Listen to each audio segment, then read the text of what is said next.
Looking for a fun way to win up to 25 times your money this football season? Test your skills on Prize Picks, the most exciting way to play daily fantasy sports. Just select 2 or more players, pick more or less on their projection for a wide variety of statistics, and place your entry. It's as easy as that. If you have the skills, you can turn $10 into $250 with just a few taps. Easy gameplay, quick withdrawals, and an enormous selection of players and stat options are what make Prize Picks the #1 daily fantasy sports app. Ready to test your skills? Join the Prize Picks community of more than 7 million football fans who have already signed up. Right now, Prize Picks will match your first deposit up to $100. Just visit prizepicks.com/get100 and use code GET100. That's code GET100 at prizepicks.com/get100 for a first deposit match up to $100. Prize Picks, daily fantasy sports made easy. Welcome to the 5th episode of the Meet the Mancunian podcast, Season 4. I'm Deepa Thomas Sutcliffe, your friendly host. On the streets and nooks of Manchester, my inspiring Mancunian guests tackle their causes with their grit and passion. They are leaders, worker bees, and community hosts, and they share their stories to inspire you all through the season. Relax, grab a brew, and listen in to the Meet the Mancunian podcast on Apple, Google, Spotify, or any of your favorite podcasting platforms. You can also check out all the episodes on my new website, www.meetthemancunian.co.uk. Looking to help the local community with financial well-being? We hear from Ruth Downs, financial advisor, Platt Partnership, in this episode. I'm delighted to introduce my guest, Ruth Downs, financial advisor, the Platt Partnership. Thank you so much, Ruth, for joining me today. Pleasure. Thank you for having me. Really excited to hear about all the good work that you're doing to help women find reliable financial advice. So tell us your story. How did you get involved? Wow. Well, many moons ago, I dread to tell you how many moons, but yeah, I went to visit my mum who lives in Cape Town in South Africa. She lives over there now. And I'd seen that her health had massively deteriorated. And long story short, I frog marched her to the doctors, and I was told that she had 2 to 3 weeks to live unless she had a double bypass or a valve transplant. My whole world got turned upside down. I gave up my job in the UK to go and look after her, and because her health was so bad, they told me to look into her finances, and they said, start getting things in order because we're not sure if she's going to make it. Well, as you can imagine, the first time you look at any kind of financial documentation, there's a lot of wording, a lot of words that can seem quite perplexing. And I reached out to financial advisors in the UK and asked for their help. And the response I got was they were predominantly 1, male. 2, they wouldn't talk to me because politely they said I had nothing to invest and it wasn't worth their time. And then the third thing was that they said I wouldn't be able to understand it in the time frame. Now, I was at the most vulnerable point I'd ever been in my life. I'd given up my career, my friends, my family to move abroad to look after my mum because you only have one mum. And it was, and I was reaching out for help and no one would help me. So I'm pleased to tell you my mum is fine and she recovered and we got through. But I knew that there was a massive gap in the market for people to have friendly kind of financial advice where people can get answers to their questions without being looked down on. Thank you so much. And I think some of the best advice and the best experiences and almost the best businesses probably come from that personal lived experience. So I'm so glad your mom's okay. And I'm glad that gave you the opportunity to kind of find a new direction for yourself. So tell us about how you got involved with the Platt Partnership. So I did my studies and I worked with a kind of like a training academy to get where I am. So I was pretty much trained to do the job whilst in the job, and yeah, had a wonderful time. But I think anyone that has ever been self-employed, there's this calling that tells you that that's where you're meant to be. And I was employed at the time, and I decided to make that switch to being self-employed, but under the Platt Partnership, who helped me with all of my administration side of the job, the paraplanning side of the job. But I'm self-employed under their wing, and they're such a fantastic agency. I had so many offers from different financial places to join them, and I chose the Platt Partnership because they understood my values. They understood what it was I was trying to achieve. They didn't want to harness kind of and hold me back with my dreams, but they wanted to push me forward, and they wanted to work with me to find how I could do that. And it was important to me to have the expertise within the company of the Platt Partnership, so that if there was a complicated case, I could lean on someone to ask for their advice, because I'm quite thorough. Like, even though I know what the right thing is to do, I like to triple check that that is what others may do, because I always think, if it was me, how would I want to be treated? And they are exactly the Yeah. right fit for me, and I'm very blessed to have come across them and to have joined them. So tell us about how you work with women in the UK. Who do you help and support, and uh, Yeah. what impact have you made? I mean, it's not just women. Obviously, there is. I feel a need within the within financial services to break away from that stereotypical view of an kind of the old financial advisor view of someone that you have to have £1 million to be able to invest, and it's going to cost a lot of money to work with someone. And I'm trying to debunk all those myths to say, no, you don't have to have £1 million to find about financial advice. You could set up a policy with as little as like £75 or less. It's just about, I wanted to give someone and give people a safe place to come and chat, even if they had nothing to invest, to put them on the right track. And I think now more than ever, because of inflation rates, interest rates are now rising. There's so much that is going on, and people need that accessible, friendly financial advice. And whilst on this, I work with another how can I put this, platform called Leading Ladies in Business. So I host one of their groups as well, and I help run friendly forums as well, where people can come and ask questions, be surrounded by like-minded business people. And another area that I'm quite passionate about is I also am very proud to help the people who are deaf, so hard of hearing. They're also a community who have felt completely forgotten in financial advice. People that think, I don't know where to even start. So I work with some wonderful people called the Interpreter Initiative, and they help me in my job to offer financial advice to the deaf. And I'm very, very proud of that. That's really interesting. So tell us more about this, working with people, the interpreter initiative that you talked about, and how do you reach out to your customer base? Are you tied up with a charity, or are you volunteering? Yeah, it's more like, for instance, I went into the to Manchester, the Deaf Centre there, and we held just like an open forum where people knew who were coming in. They could just come in and ask us any questions that they had. And obviously, the Interpreter Initiative, they interpreted for me, and vice versa, and it worked really well. So yeah, they're keen to to help offer financial advice for the community, and so far it's been really successful. What impact would you say you've made through your financial advice? Is that your kitty who's in the corner there?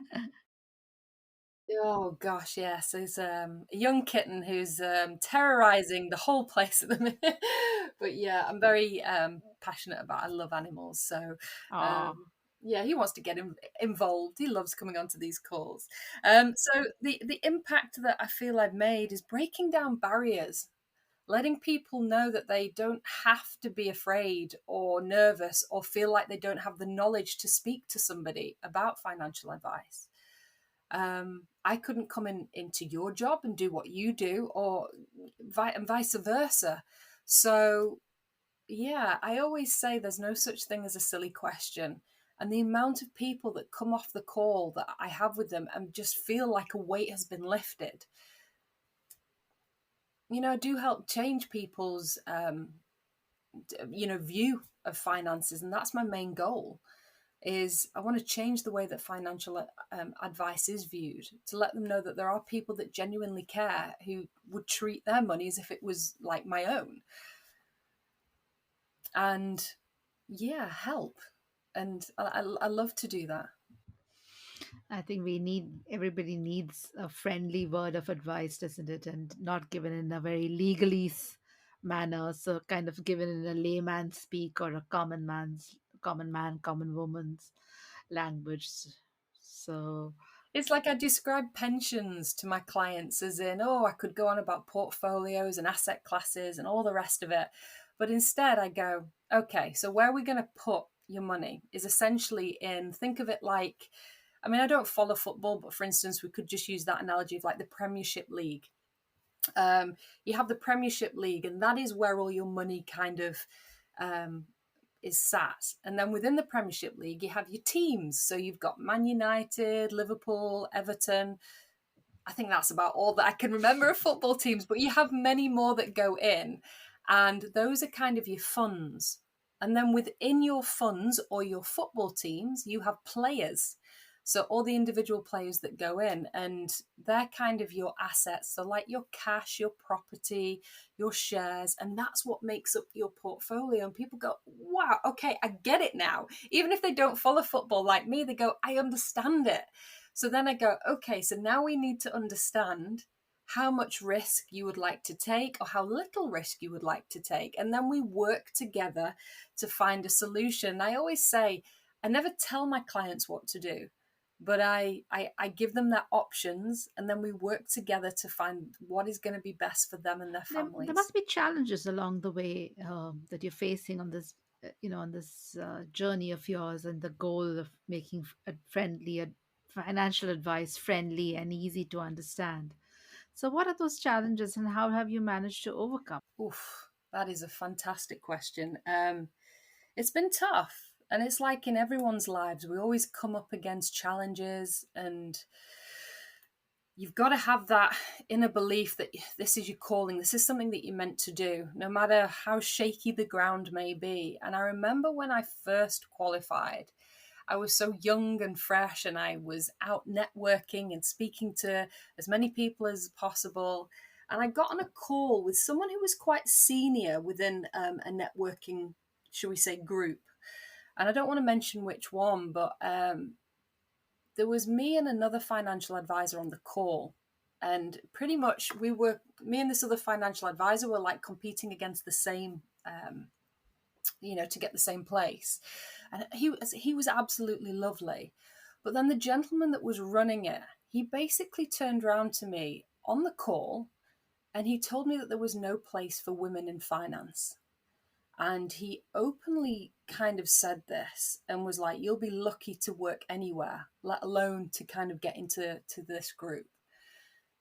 And I remember I stayed quiet because I'm someone that doesn't like to react. I kind of, okay, I'm going to listen, and I'm just going to, think about my response. And I remember the male financial advisor on the call, he was lovely. And I will never, ever forget this, but he took his headphones, because we were on a Zoom call, and he wrapped them around his neck, and he pretended to hang himself as if to go, look, stop.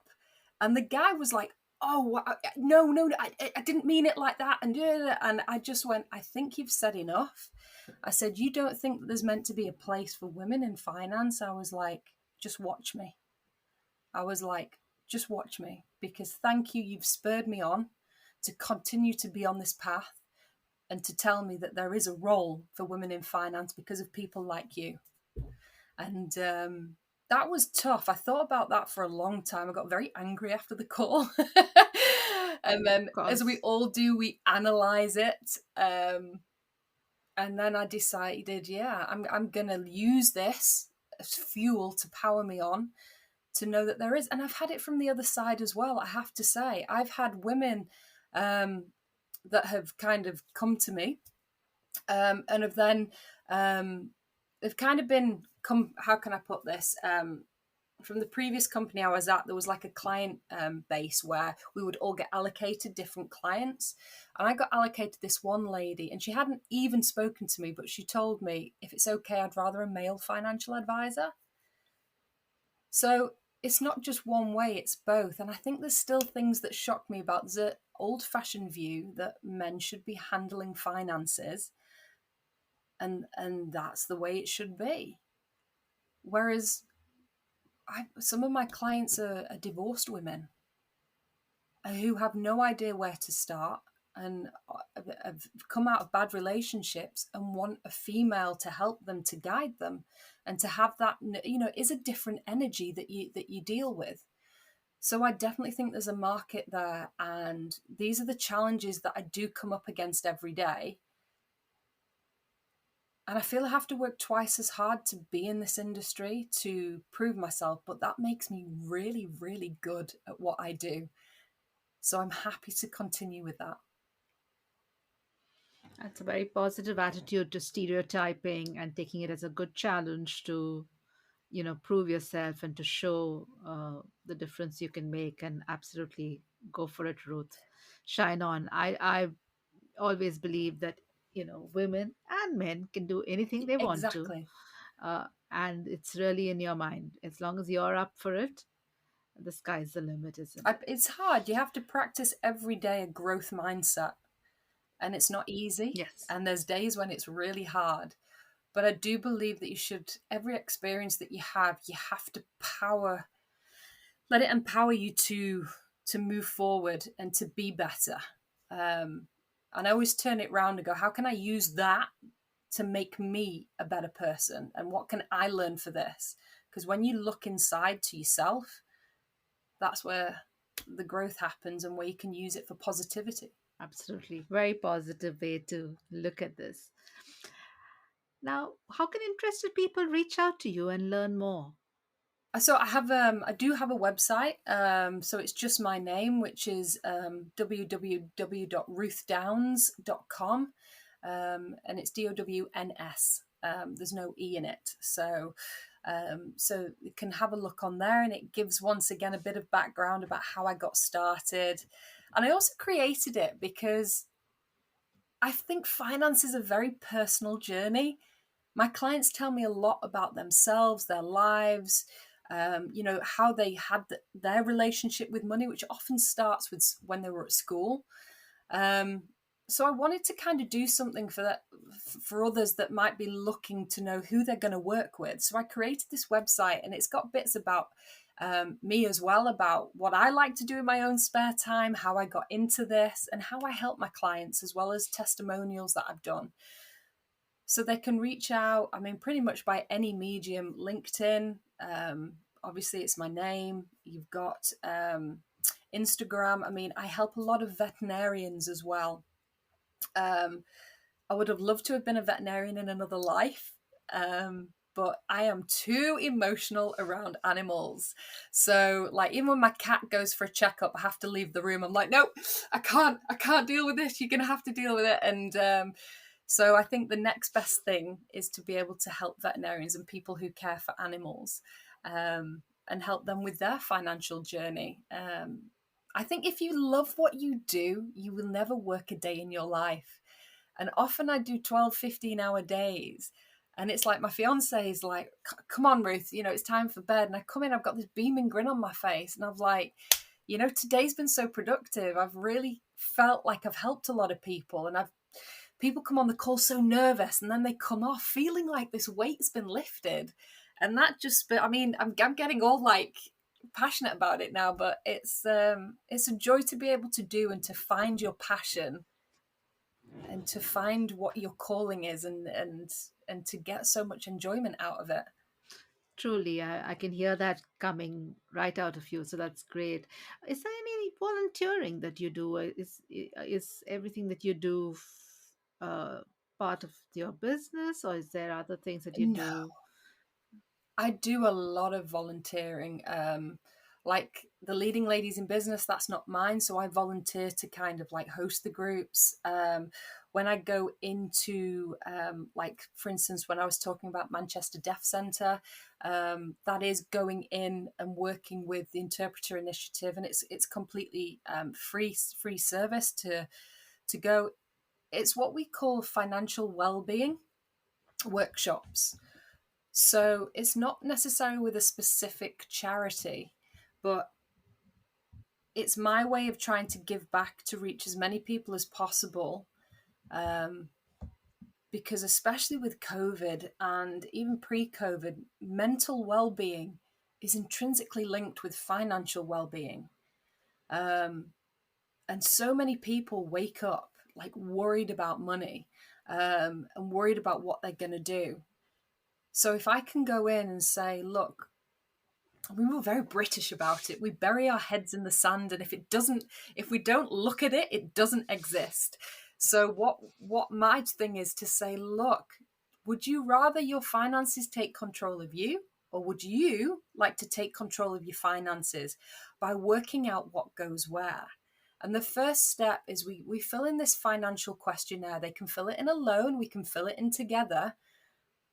And I've often helped people find money that they didn't even know they had. I've helped people cancel direct debits that they didn't even realize they were still paying. So have saved money. And they're like, wow, unless I'd have done this exercise, I'd have never have known.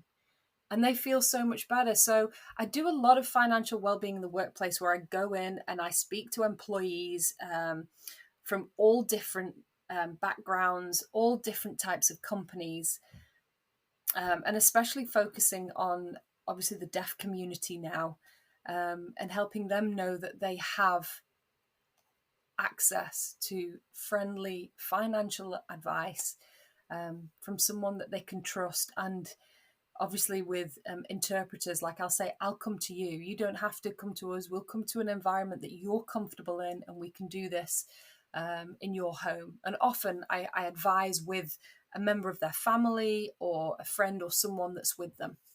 What advice would you have to somebody looking to start something similar in another part of the world or another part of the UK? Because we now have listeners from 41 countries, so maybe somebody gets inspired by our journey. Wow, incredible. I'd say go for it. Nothing ventured, nothing gained. Um, Absolutely, reach out. I will have a call with you. I will tell you about my journey. I will tell you how I got started, what the process is, kind of warts and all, the good, the bad. The studying is, it's pretty hard, but there's people out there that can make it, like enjoyable. And I found those kind of people along my journey. So if you're considering a career change, or thinking about that you want to give back and help, and if it's in the financial industry, then absolutely, there are so many different places that I could refer you to, and training programs that pay you to do the job whilst in the job. Or if you want to do another job, you can do your studies in your own time. So many different options. And I will never forget when I came back, I said to my fiance at the time, because I came back from Cape Town and obviously I didn't have a job, and I said, I really think that this is what I want to do. But I'd been headhunted by a company that was waiting for me to kind of come back, and they were offering me double my salary of what I was on before I left. It was a different company. And I was like, it was like this golden carrot was dangling in front of me. And I was like, I could go there. I know this inside out, this job, and I could do it easily. Or I could take the hard road. It was going to be a pay cut. It was going to be learning again. But then I could really have a chance to do something that I felt was giving back as well, and helping people's everyday lives. And yeah, my fiance just looked and he went, You've never been one to take the easy road, Ruth. Go for it. So I think if you have that, you've got a support network, whether it's a friend, whether it's a family member, whether it is your partner, I 100% say, go for it. And nothing ventured, nothing gained. And growth only happens outside your comfort zone. The So true. good, the bad. Like I've had, when I moved to Cape Town, that was the worst time in my life. Potentially nearly losing my mom, and new country that had its own challenges. And that was really, really tough. But the strongest steel is forged in the hottest fires. And that really did shape me. And I came back a different person from that experience. And it led me to where I am today. So I will forever be thankful for that difficult period and for the teachings and the blessings that it also gave me. I think it's a really good shout. I mean, I did my MBA when I was in Saudi Arabia, and partly in the pandemic here as well. And it was because I was there, I finally, it was a goal for many, many years, and I kept putting it off. But then I finally took the plunge. So absolutely resonate with you. An opportunity for you to talk about anything I haven't asked you about. Um, I think you've pretty much answered it. I really want to tell people, don't ever let anyone tell you you can't. Because if you want to do it and there's something in the back of your mind, then go and explore it, because life is too short. And what's the worst that can happen?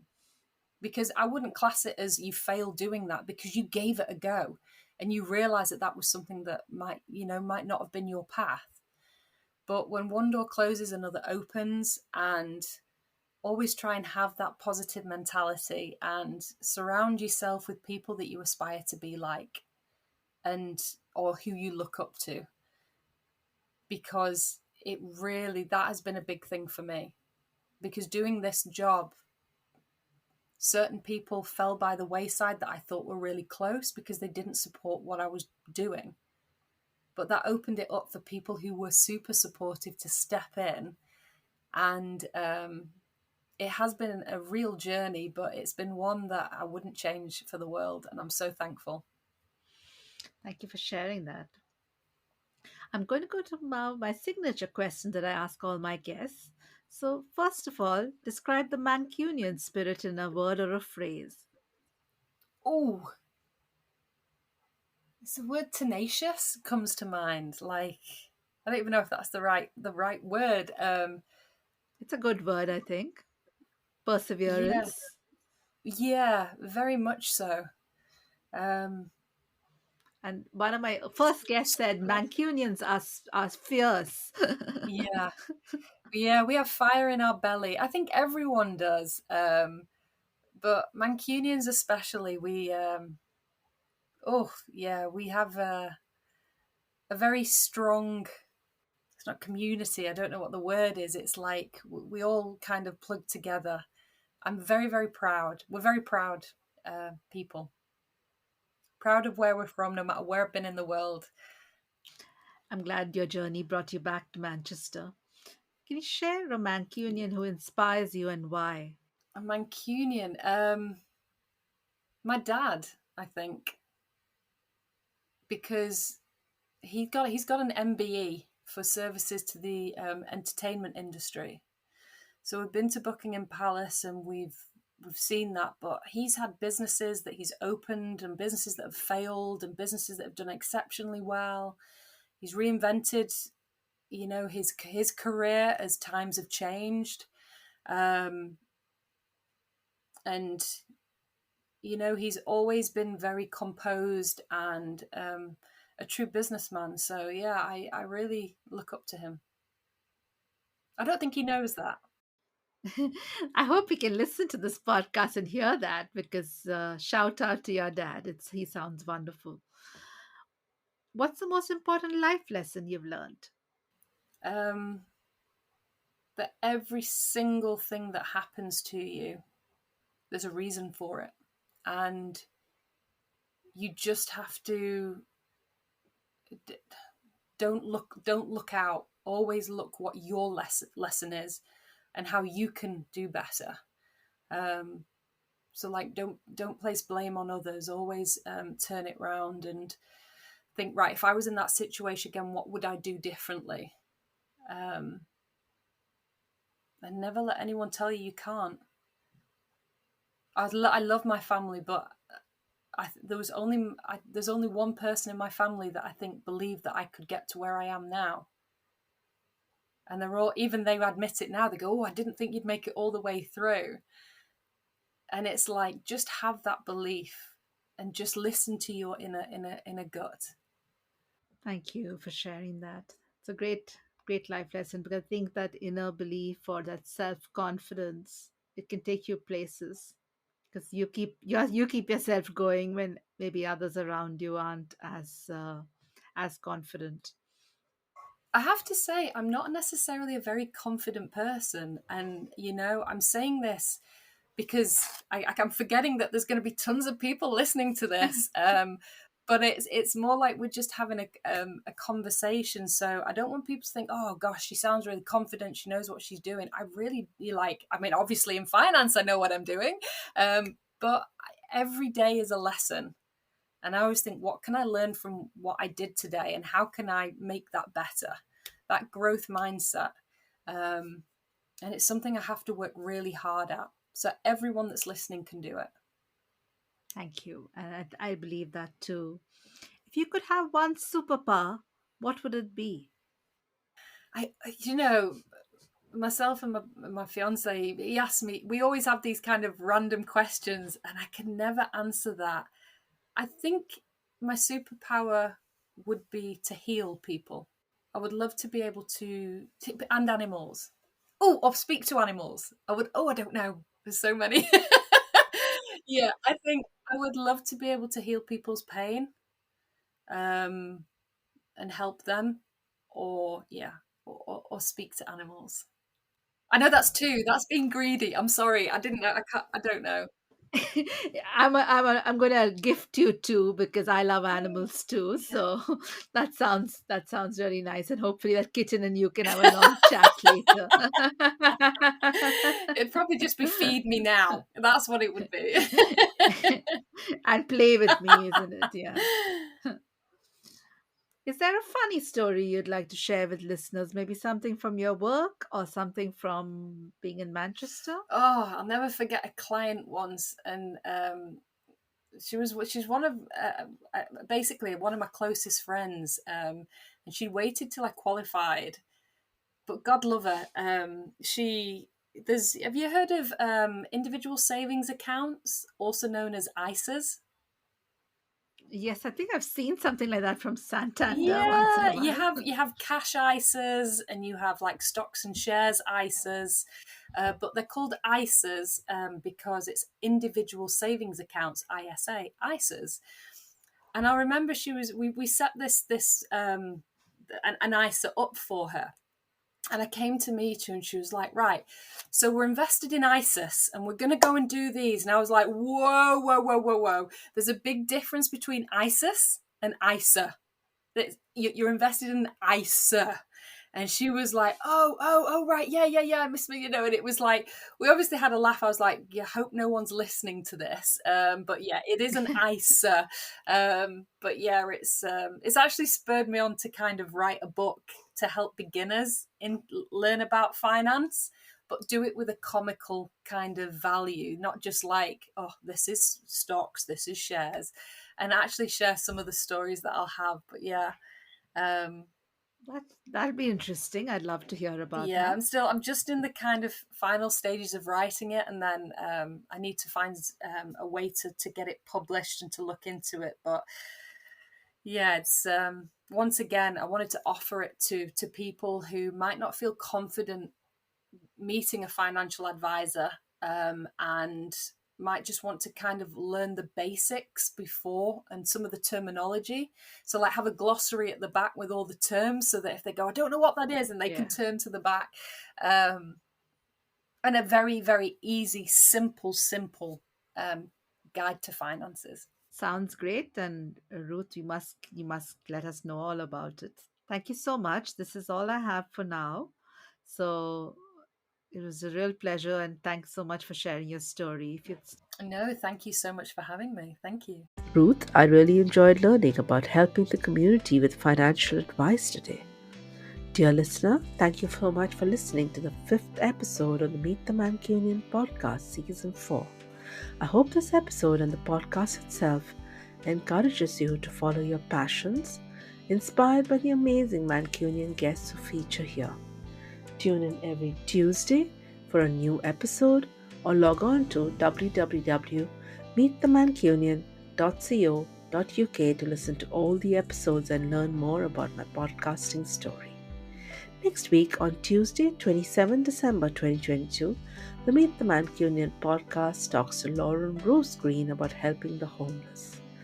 Please do leave a review or a voice message on my website www.meetthemancunian.co.uk. It takes only a few minutes. Thank you.